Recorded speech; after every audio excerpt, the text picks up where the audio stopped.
Votre grand journal du soir se poursuit, Nathalie Lévy. Vous recevez ce soir le patron français du laboratoire américain Moderna qui travaille activement sur un vaccin pour lutter contre le coronavirus. La société a annoncé hier des résultats préliminaires encourageants avant des essais à grande échelle en juillet prochain. Stéphane Bancel est votre invité.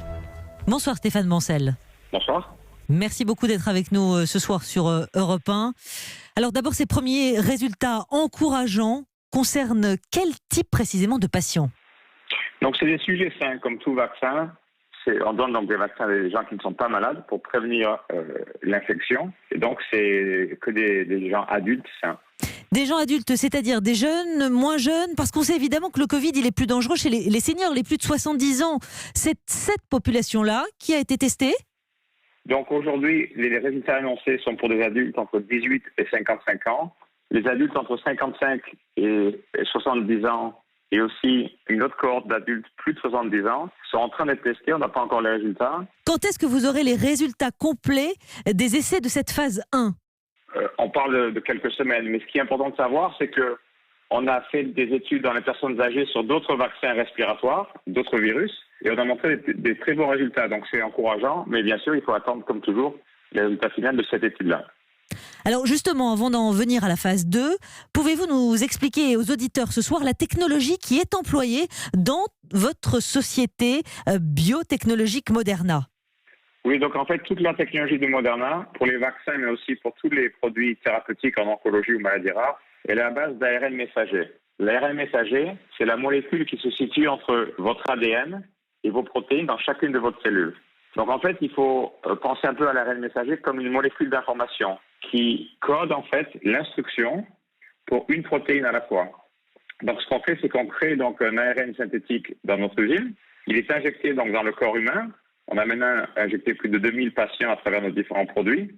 Et une fois que cet ARN messager rentre dans vos cellules, il est lu par une petite machine de votre cellule qui s'appelle le ribosome, qui fabrique une protéine à la demande. Et donc l'instruction en fait qui est contenue dans notre ARN messager, c'est une instruction naturelle. C'est-à-dire que dans le cas de ce virus, on code la protéine, une protéine du virus du corona, pas tout le virus. Donc on ne vous donne pas le virus, mais donc en fait vos cellules vont produire la protéine exactement avec la même configuration biologique que si vous aviez une infection. C'est pour ça que la technologie marche si bien.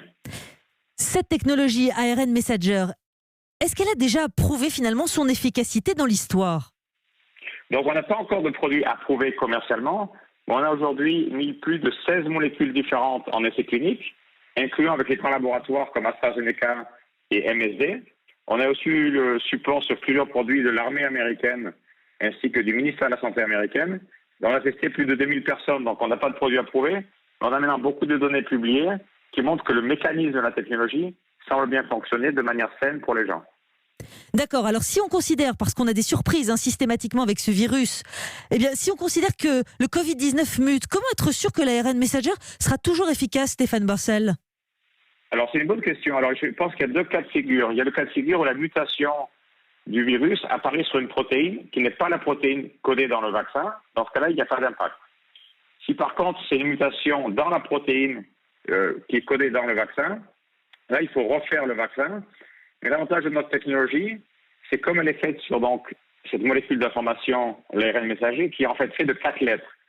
Si vous regardez toute la vie, l'ADN, l'ARN messager de tout le monde du vivant, des plantes, des poissons, des hommes, c'est fait avec les 4 mêmes lettres. C'est comme l'informatique, c'est des 0 et des 1, mais la biologie, c'est 4 lettres.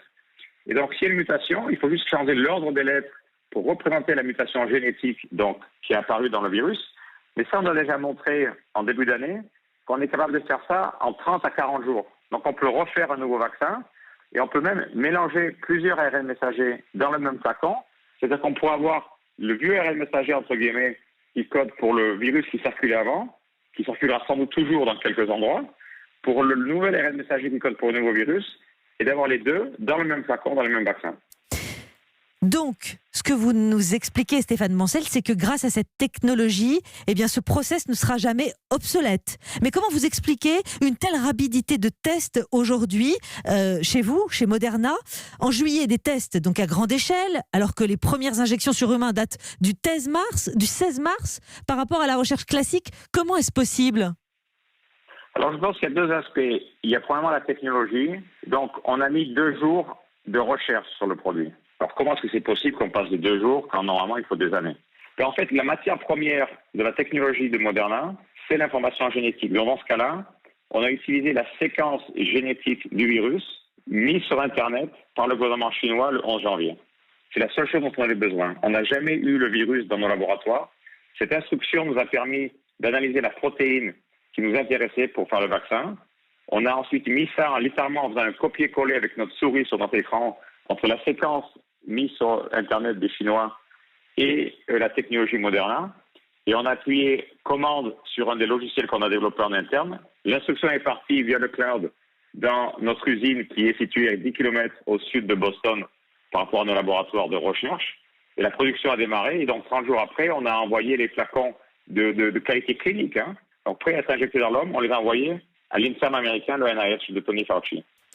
À ce rythme que vous tenez, Stéphane Mancel, parce qu'on a parlé d'un vaccin possiblement à l'horizon 2020, à votre rythme à vous, avec des essais plus importants, en juillet sur 600 volontaires, d'autres vaccins fabriqués près de Boston, et avant même qu'ils soient validés, ça veut dire qu'on peut imaginer une date là pour la diffusion du vaccin?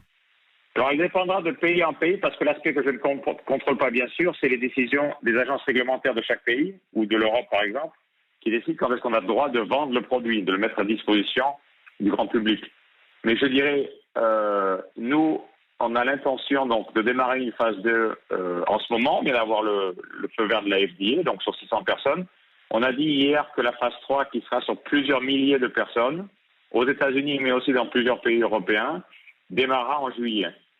Donc effectivement, si tout continue à bien se passer, et je fais attention parce que c'est compliqué et ça implique beaucoup de travail de beaucoup de gens, mais c'est pas impossible que nous ayons le résultat de l'étude de phase 3, qui est donc l'étude qui permet d'enregistrer aux affaires réglementaires de chaque pays ou région le produit, en fin d'automne, début d'hiver, mais c'est pas possible qu'on ait un produit approuvé d'ici la fin de l'année.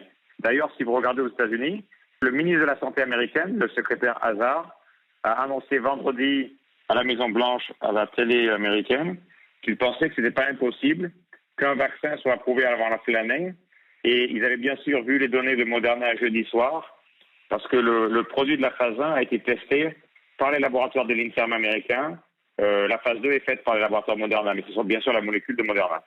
Merci beaucoup Stéphane Mancel d'avoir répondu ce soir à mes questions depuis les États-Unis pour Europe 1.